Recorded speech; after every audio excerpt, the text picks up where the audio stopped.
Okay, so welcome to part 3 of our video lecture on persuasive speaking, which again is chapter 17. Sorry, I was messing with the computer. And now we're going to talk about appealing to logos.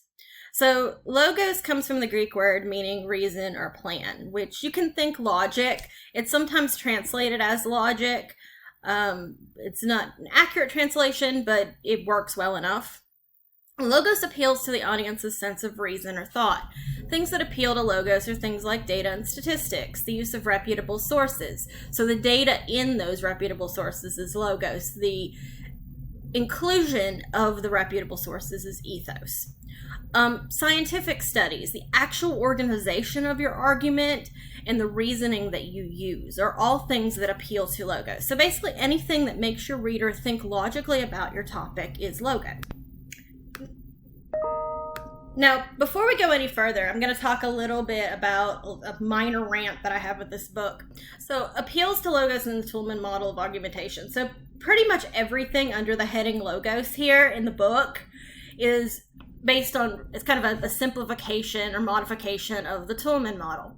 And Toulmin was a British philosopher who was writing about the 1950s or so. And he didn't particularly like Aristotle's approach. So he developed a different approach based on philosophy. And he's very much a philosopher, and you can tell. And I like philosophers, but they can be very abstract. As an alternative to Aristotle. So he was basically this dude. If you've seen The Good Place, he's like an English Chidi Anagonye. Couple of memes here that I think are funny, especially like the sound of that a fork makes in the garbage disposal. That's the sound my brain makes all the time, and that's how I feel when looking at Toulmin argumentation. So I mean, I can teach it to you, but it's not my favorite thing in the world. And this is the kind of inner conflicts that this dude was kind of known for. Were you a good person on Earth? I think so. I spent my entire life in pursuit of fundamental truths about oh no, I used almond milk in my coffee even though I knew about the negative environmental impact. And then he goes off on a total tangent about almond milk and loses the entire point of the original question in the pursuit of arguing the benefits and disadvantages of almond milk. So most of what the book says under the logos section, as I said, it pertains to the Toulmin model. And it's really ironic that the book has decided to classify it as logos when the approach was literally developed because the guy didn't like Aristotelian argumentation. And as we'll talk about later, Aristotelian argumentation is much simpler. So is Rogerian. We'll talk about Rogerian in a minute as well. So if you find what I'm talking about in the coming slides to be brain splody, don't worry, there are other ways to handle it. But they are worth knowing. These are kind of the foundations of logic classes. They are very important in philosophy. And so it's worth kind of going over the information, even if I don't think it's the most actionable approach. Okay, all of that said, main parts of the Toulmin model. So you have the claim, support, and warrant. The claim is the conclusion the speaker wants the audience to agree with. It's basically most of your proposition. Your support is any evidence in support of that claim. So it's any points you make to support the claim itself. And then the warrant is the approach that you take that connects the support to the claim. And it includes appeals that you might use, although he uses different terms than appeals because he's trying to respond to and work against Aristotle's appeals. So put another way, here's your evidence. Evidence is the data you cite to support your claim. Any facts, expertise, news, research, detail from the text. Your claim states your position on the issue or question. And your warrant is your interpretation of the data and significance and explains how and why the evidence supports the claim. And so you can see the evidence supports the claim, the warrant supports the claim, and the warrant supports the evidence. This isn't terribly complicated. Inductive and deductive reasoning. So inductive reasoning is arriving at a conclusion based on several specific pieces of evidence. Deductive reasoning is arguing that if something is true for everything that belongs to a certain class or major premise, and a specific instance is part of that class or minor premise, then what is true for all members of the class must be true in the specific instance. And that three-part structure there is called a syllogism. And a syllogism is kind of the foundation of Toulmin argumentation and the structure that is used to create arguments and to determine whether or not they're valid. Because I am a nerd, I spent much of last night joking around with a friend of mine creating syllogisms to disprove the idea of syllogisms. Your teacher can sometimes have some very intellectually odd hobbies, but I find syllogisms to be very prone to logical fallacies, which we'll talk more about in a minute. So I know that definition on deductive reasoning was a mess. So now let's look at inductive reasoning versus deductive reasoning in a few slides and pictures and see if we can make this a little bit easier. So no matter how unrealistic that sounds, in many fields such as science and law, proof simply doesn't exist. There are only facts and evidence that lead you to certain conclusions. And you use reasoning to take that facts and evidence and create those conclusions. So inductive reasoning is someone who makes specific observations and then draws a general conclusion. Deductive reasoning, you have specific conclusion follows a general theory. So inductive reasoning, you're using specific pieces of evidence to create your conclusion. Deductive reasoning, you start with a conclusion, or you start with a general theory and use the theory to create a specific conclusion. Some more comparing and contrasting. So your premise for deductive reasoning, you're going to state facts or general principles, such as it was warm in the summer in Spain. Inductive reasoning is based on observations of specific cases.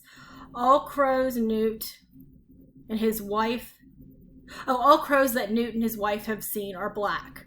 So all the crows that they have seen are black. That doesn't mean that all crows are black, just the ones that they have. But they may take that and go, okay, I wonder if all crows are black. So then in deductive reasoning, your conclusion is more specific than the information the premises provide. It is reached directly by applying logical rules to the premises. So again, syllogisms. In inductive reasoning, the conclusion is more general than the information the premises provide. It is reached by generalizing the premises information. So you're looking for trends. Validity in deductive reasoning, if the premise is true, the conclusion must be true. Inductive reasoning, if the premises are true, the conclusion is probably true. Usage, deductive reasoning is more difficult to use. It's mostly used in logical problems.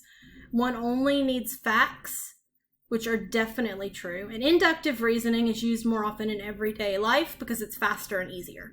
Evidence is used instead of already proven facts. Kind of more differences between the two. Inductive reasoning, you start with an observation, move to generalizations, and then go to a paradigm or a theory. In deductive reasoning, you start with a theory, move to predictions, and then go to an experiment.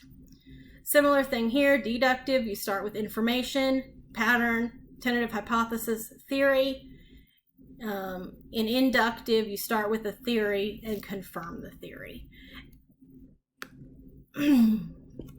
And a couple of chat boxes. Deductive, start with a theory, confirm hypothesis, do quantitative research. Inductive, start with data, infer conclusions from data, and do qualitative research. Syllogism, to expand on that a little bit, is a method of reasoning by drawing a conclusion from two premises. The particular pattern of a syllogism is that the first major premise shares something with a second minor premise, which in turn leads to a conclusion. So the law of syllogism directs you to use deductive reasoning, which allows you to work down to specific examples from generalized postulates and theorems.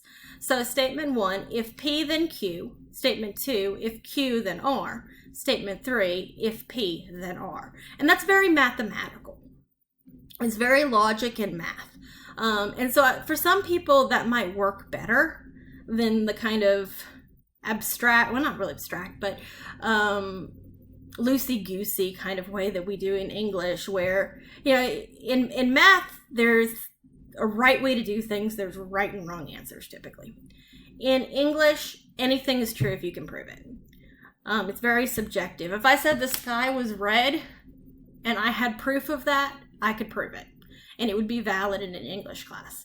Probably wouldn't be valid in a logic class or a math class. So part of this, you know, the difference in these approaches does have to do with the differences in the perspectives of the people who are developing the theories, which is why it's important that Toulmin was a moral philosopher. Okay, so reasonings with syllogism and concepts and graphs and math. So if you're doing syllogisms that apply to all, as in A, your statements, your premises, 1, all A's are B's, all B's are C's, so your conclusion would be some B's are A's and all A's are C's. If you're doing sum, your premises would be some A's are B's and some B's are C's, and so your conclusion would be some B's are A's, some C's are B's, but some A's or C's would not be a valid conclusion from that. As I said, all of this is kind of a simplified version of the Toulmin model of argumentation. This is kind of the full one. I think that this is the intro, this is the body, and this is the conclusion. I've never actually used Toulmin in a paper because I find it very difficult. It makes my head make that fork in the disposer sound.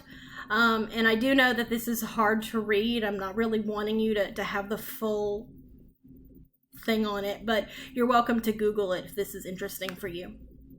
I prefer the Rogerian model, and that's something I'll talk more about in a minute, but I find it much more actionable, much more applicable. So you start in your introduction with your problem, and you move to your position. Your first body paragraph is a summary of the issue. So what is the opposition's viewpoint? What is your understanding of the issue and the opposition? Then you move specifically to your position and support it. Talk about the benefits and ways to compromise between the two positions, and then move to the conclusion. And you'll find this is actually kind of similar to Aristotle's model when we talk about the two side by side later. Roger was writing about the same time as Toulmin, but he was a psychoanalyst. He was one of the major developers of humanist psychological theory.